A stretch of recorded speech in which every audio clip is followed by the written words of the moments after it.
Ang buwan ng Marso ay Colorectal Cancer Awareness Month at ngayong araw, pag-uusapan natin kung paano nga ba natin mahuhuli kung ikaw ay may colon cancer. Una, para sa mga walang nararamdaman ay maaari tayong magpa-screening gamit ang dumi or ang FOBT-FIT.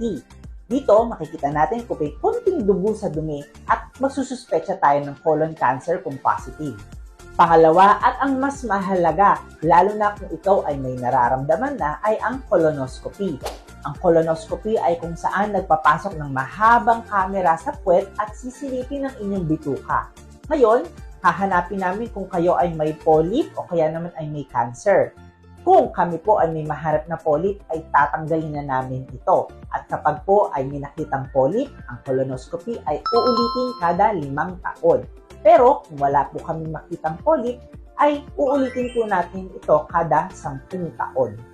Ang colonoscopy ay ginagawa sa lahat ng tao kung walang nararamdaman sa edad na 45 years old pataas.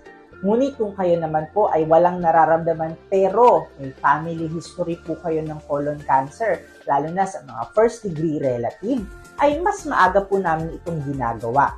Kaya mabuting tanungin ang inyong mga doktor kung kayo po ay dapat bang makolonoscopy o hindi. Sa mga susunod na video ay pag-uusapan natin kung paano nga ba ginagamot ang colon cancer.